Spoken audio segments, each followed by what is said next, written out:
ओम ब्रह्मचर्य गौरव दूसरा भाग। महर्षि धन्वंतरी महाराज एक दिन शिष्यों को आयुर्वेद पढ़ा रहे थे। पाठ समाप्ति पर शिष्यों ने पूछा, गुरुदेव, कोई ऐसा उपचार बताइए जिसके सेवन से हर प्रकार के रोग नष्ट हो जाएं। लोगों के कल्याण के लिए, संसार के उपकार के लिए कोई अनुभव सिद्ध उपाय बताइए।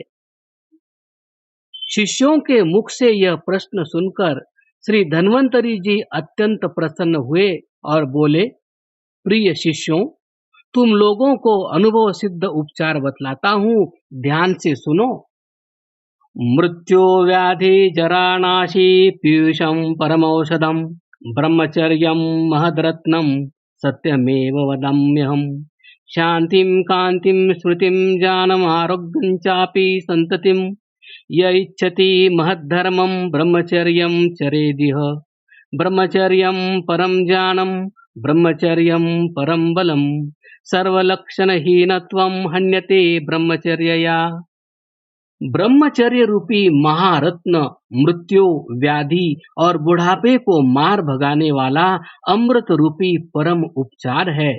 यह मैं सत्य कहता हूँ।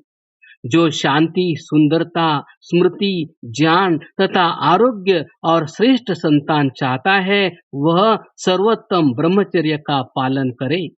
ब्रह्मचर्य ही परम ज्ञान और परम बल है। इस ब्रह्मचर्य के सेवन से हर प्रकार के अशुभ लक्षण नष्ट हो जाते हैं। ब्रह्मचर्य की महिमा बताते हुए भीष्म जी कहते हैं, ब्रह्मचर्यस्य च गुणं शृणोत्वं वसुधाधिप। आजन्म मरणाद्यस्तु ब्रह्मचारी भवेदिहि न तस्य किंचिदं प्राप्यमिति विद्धि नराधिप। हे राजन, तुम ब्रह्मचर्य के गुण सुनो। जो मनुष्य इस संसार में जन्म से लेकर मरण पर्यंत ब्रह्मचर्य को धारण करता है, उसे संसार की कोई भी वस्तु अप्राप्त नहीं रहती। ब्रह्मचर्य ही सच्चा तप है। ब्रह्मचर्य के सेवन से मनुष्य महान बनता है। भगवान शंकर कहते हैं, न तपस्तप इत्याहुर ब्रह्मचर्यम तपोत्तमम ऊर्ध्वरेता भवद्यस्तु स देवो न तू मानुषः। शरीर को सुखाने का नाम तप नहीं है, अपितु ब्रह्मचर्य ही परम तप है। जो वीर्य की रक्षा करता है, वीर्य को अधोगति नहीं होने देता, वह मनुष्य नहीं, देवता है। पाश्चात्य डॉक्टर कीथ ने वीर्य रक्षा के संबंध में अपने उद्गार इस प्रकार प्रकट किए हैं। This seed, that is virya, is marrow to your bones, food to your brains, oil to your joints, and sweetness to your breath. And if you are a man, you should never lose a drop of it until you are fully 30 years of age, and then only for the purpose of having a child which shall be blessed by heaven and really one of the inmates of the kingdom of heaven by being born again. वीर्य तुम्हारी हड्डियों का सार, मस्तिष्क का भोजन, जोड़ों का तेल और श्वास का माधुर्य है। यदि तुम मनुष्य हो तो उसका एक बिंदु भी नष्ट मत करो जब तक कि तुम पूरे 30 वर्ष के न हो जाओ, और तब भी केवल संतान उत्पन्न करने के लिए। उस समय स्वर्गीय प्राणधारियों में से कोई दिव्यात्मा तुम्हारे घर में आकर जन्म लेगी, इसमें तनिक भी संदेह नहीं है। प्रोफेसर मोंटेगाजा ने ब्रह्मचर्य के गौरव और उससे होने वाले लाभों का वर्णन इस प्रकार किया है। All men and young men in particular can experience the immediate benefit of chastity.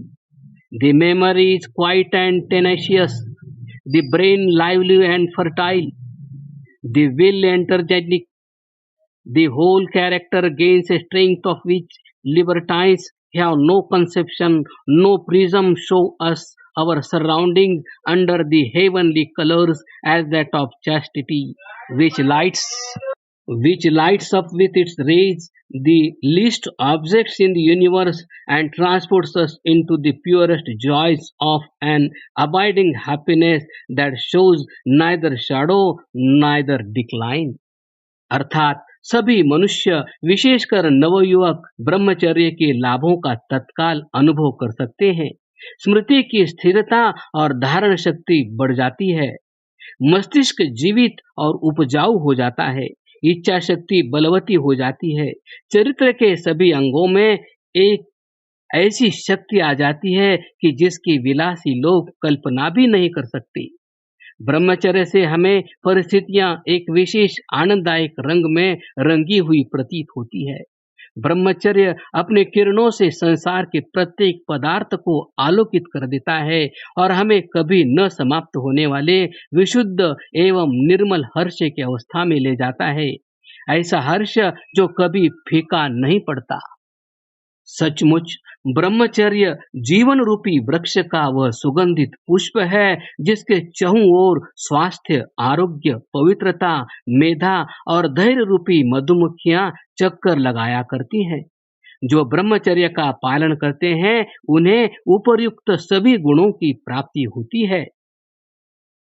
Maharshi Dayanand ब्रह्मचर्य की महिमा का बखान करते हुए लिखते हैं, ब्रह्मचर्य से यह बात होती है कि जब मनुष्य बाल्यावस्था में विवाह न करे, उपस्थ इंद्रिय का संयम रखे, वेदादि शास्त्रों को पढ़ता पढ़ाते रहे, विवाह के पीछे भी ऋतुगामी बना रहे और परस्त्री गमन आदि व्यभिचार को मन, वचन और कर्म से त्याग देवे, तब दो प्रकार का वीर्य अर्थात बल बढ़ता है, एक शरीर का और दूसरा बुद्धि का।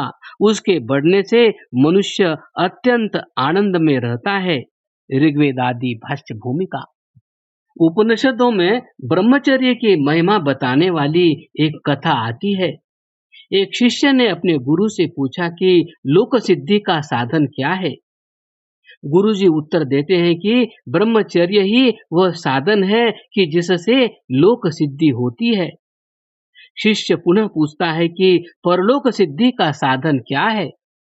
गुरु अपने पहले उत्तर को दोहराते हुए कहते हैं कि परलोक सिद्धि का भी एकमात्र साधन ब्रह्मचर्य ही है। इस साधन के बिना न लोक सिद्ध हो सकता है न परलोक। वस्तुतः प्रत्येक प्रकार की सिद्धि का मूल बल है और बल की नींव ब्रह्मचर्य में है।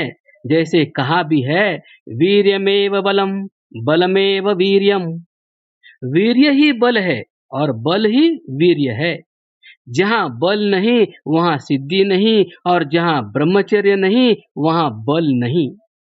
कायर, भीरु, दुर्बल और जितेंद्रिय व्यक्ति कभी सिद्धि प्राप्त नहीं कर सकता, चाहे वह सिद्धि लौकिक हो अथवा पारलौकिक। अतः जो लोग अपने जीवन को सफल बनाना चाहे उन्हें निष्ठा एवं श्रद्धा पूर्वक ब्रह्मचर्य का पालन करना चाहिए। ब्रह्मचर्य के धारण करने से दुखों की निवृत्ति होती है। यथा ब्रह्मचारेण कांचनार्ति मार्चति शतपथ ब्राह्मण। ब्रह्मचर्य के धारण करने से किसी प्रकार का दुख प्राप्त नहीं होता। ब्रह्मचर्य प्रतिष्ठायाम वीर्य लाभ योग दर्शन। ब्रह्मचर्य के धारण करने से वीर्य अर्थात बल की प्राप्ति होती है। क्रमशः